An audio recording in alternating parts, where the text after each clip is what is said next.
Blast ಏನೋ ಘಟನೆಯಲ್ಲಿ ಇವತ್ತು ಕೋರ್ಟ್ ತೀರ್ಪನ್ನ ಕೊಡ್ತದೆ ಅಂತ ಹೇಳಿ ಇದೆ.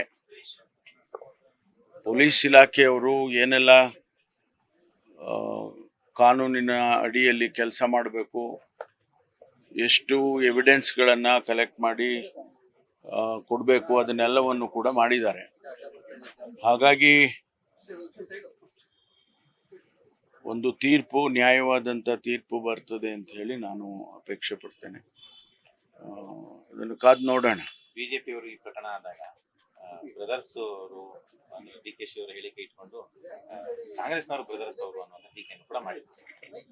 ಇಲ್ಲ, ಎರಡು ವಿಚಾರ ಗಮನದಲ್ಲಿ ಇಟ್ಕೋಬೇಕು ಇಂಥ ಪ್ರಕರಣಗಳಲ್ಲಿ. ಒಂದು, ರಾಜಕೀಯವಾಗಿ ಮಾತನಾಡ್ತಕ್ಕಂಥದ್ದು, ರಾಜಕೀಯವಾಗಿ ಹೇಳಿಕೆಗಳನ್ನು ಕೊಡ್ತಕ್ಕಂಥದ್ದು, ಅದು ಒಂದು ಭಾಗ. ಅದನ್ನ ಅವರು ವಿರೋಧ ಪಕ್ಷದವರು ಅಥವಾ ಬೇರೆ ಬೇರೆಯವರು ರಾಜಕೀಯವಾಗಿ ಹೇಳಿಕೆಗಳನ್ನು ಕೊಟ್ಟಿರೋದು ನಾವೆಲ್ಲ ಗಮನಿಸಿದ್ದೇವೆ.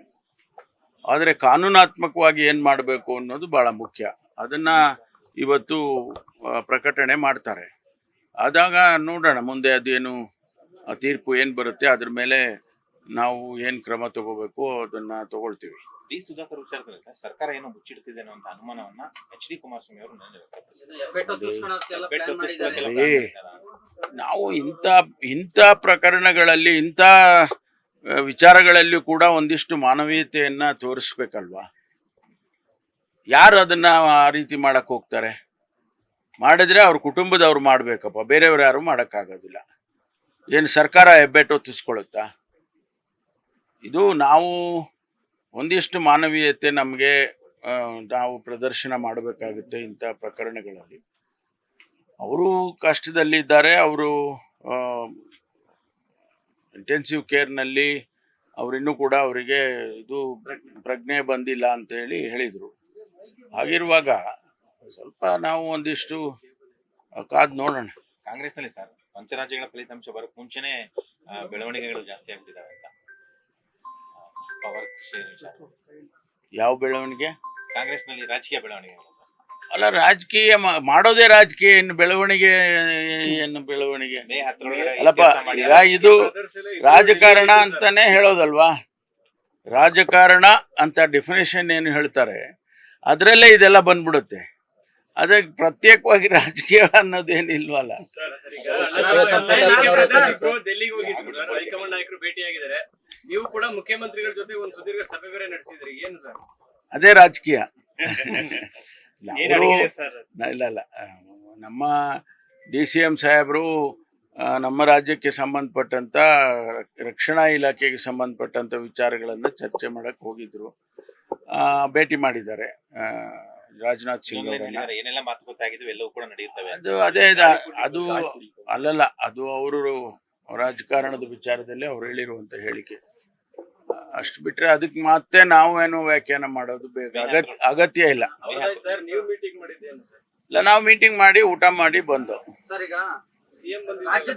ರಾಜ್ಯದಲ್ಲಿ ನಮ್ದೇ ಸರ್ಕಾರ ಇದ್ರು ಕೂಡ ಅಹಿಂದ ವರ್ಗಕ್ಕೆ ನಾವು ಕೊಟ್ಟಿರೋ ಭರವಸೆ ಈಡೇರ್ಸಕ್ ಆಗ್ತಾ ಇಲ್ಲ, ಅಹಿಂದ ವರ್ಗದವರೇ ತೊಡಕಾಗ್ತಾ ಇದಾರೆ ಅಂತ ಸತೀಶ್ ಜಾರಕಿಹೊಳಿ ಅವರು ಹೇಳ್ತಾ ಇದ್ದಾರೆ.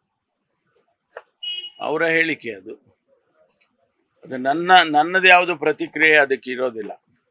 ಸೋಶಿಯೋ ಎಕನಾಮಿಕ್ ಸರ್ವೆ ರಿಪೋರ್ಟ್ ಜನವರಿ ಅಥವಾ ಫೆಬ್ರವರಿ ಒಳಗಡೆ ಕೊಡ್ತಾರೆ ಅಂತ ಒಂದು ಆಂಟಿಸಿಪೇಷನ್ ಇತ್ತು. ಏಪ್ರಿಲ್ ಕಡಿತಾ ಬಂತು, ಟೈಮ್ ಬೌಂಡ್ ಇಲ್ಲ ಅನ್ನೋ ಒಂದು ರೀತಿ ಮಾತುಗಳು ಈಗ ಆರಂಭ ಆಗಿದೆ. ಇಲ್ಲ, ಬೇರೆ ಬೇರೆ ಕಾರಣಕ್ಕೆ ಅವರು ಈಗ ಚುನಾವಣೆಗಳು ಮತ್ತೆ ರಾಜಕೀಯ ಬೆಳವಣಿಗೆಗಳು ಇವೆಲ್ಲ, ಅಸೆಂಬ್ಲಿ ಇದು ಅಧಿವೇಶನ ಇದೆಲ್ಲ ನೋಡಿಕೊಂಡು ಅವರು ಒಂದಿಷ್ಟು ಮುಂದಕ್ಕೆ ಸಮಯ ತಗೊಳ್ಬೋದು ಅಂತ ಅನಿಸುತ್ತೆ. ಅದ್ರ ಬಗ್ಗೆ ಹೆಚ್ಚು ಮಾಹಿತಿ ನನಗೆ ಇಲ್ಲ. ಅದ್ರ ಬಗ್ಗೆ ಪ್ರತಿಕ್ರಿಯೆ ಮಾಡೋದು ಮಾಹಿತಿ ಇಲ್ಲದೆ ಸರಿ ಕಾಣೋದಿಲ್ಲ. ಸರ್, RCB ಗುಜರಾತ್ ಪಂದ್ಯದ ವೇಳೆ KC ಅವರು ಕೊಟ್ಟಿರ್ತಕ್ಕಂಥ ಟಿಕೆಟ್ ನ ಅಕ್ರಮವಾಗಿ ಮಾಡ್ಕೊಂಡಿದ್ದಾರೆ ಅಂತ FIR ದಾಖಲಾಗಿದೆ. FIR ದಾಖಲಾಗಿದ್ರೆ ಅವ್ರ ಮೇಲೆ ಕ್ರಮ ತಗೊಳ್ತಾರೆ ಪೊಲೀಸ್ನವರು. ಬ್ಲಾಕ್ ಅಲ್ಲಿ ಮಾಡೋದಕ್ಕೆ ಅವಕಾಶ ಇಲ್ಲ ಅಲ್ವಾ? ಅದೊಂದು ವೇಳೆ ಮಾರಿ ಅವರು ಸಿಕ್ಕಾಕೊಂಡಿದ್ರೆ ಅವ್ರ ಮೇಲೆ ಕ್ರಮ ತಗೊಳ್ತಾರೆ. ಈಗ ಟಿಕೆಟ್ ಸಿಗಲ್ಲ ಅಂತ ಫ್ಯಾನ್ಸ್ ಒದ್ದಾಡ್ತಿರ್ತಾರೆ ಸರ್. ಇದ್ರ ನಡುವೆ ಒಬ್ಬರ ಹತ್ರ 100 ಟಿಕೆಟ್ ಬ್ಲಾಕ್ ಅಲ್ಲಿ ಮಾರೋರು ಸಿಕ್ಕಾಕೊಳ್ತಾರೆ. ನೋಡಿ, ಇದು ಆನ್ಲೈನ್ ನಲ್ಲಿ ಅಲ್ಲಲ್ಲ, ಅದನ್ನ ವೆರಿಫೈ ಮಾಡ್ತಾರೆ ಪೊಲೀಸ್ ಅವರು, ವೆರಿಫೈ ಮಾಡ್ತಾರೆ. ಯಾಕಂದ್ರೆ ನಮಗೆ ಅದಕ್ಕೆ ಸಂಬಂಧ ಇಲ್ಲ. ನಾವು ಅವರಿಗೆ ಬಿಟ್ಟಿದ್ದೀವಿ. ಆನ್ಲೈನ್ನಲ್ಲಿ ಟಿಕೆಟ್ ಮಾರೋದು ಅದೆಲ್ಲ ಅವರಿಗೆ ಬಿಟ್ಟಿರೋದು. ಆನ್ಲೈನ್ನಲ್ಲಿ ಮಾಡಿದ್ದಾರೆ, ಅದೆಲ್ಲೂ ಎಲ್ಲಿ ಯಾವ ರೀತಿ ಅದು ನಡೆದಿದೆ ಅನ್ನೋದನ್ನು ಈಗ ಏನು FIR ಆಗಿದೆ ಅದರಲ್ಲಿ ಪರಿಶೀಲನೆ ಮಾಡ್ತಾರೆ. ಸಂಪೂರ್ಣ ನ್ಯೂಸ್, ಇದು ನೊಂದವರ ಧ್ವನಿ.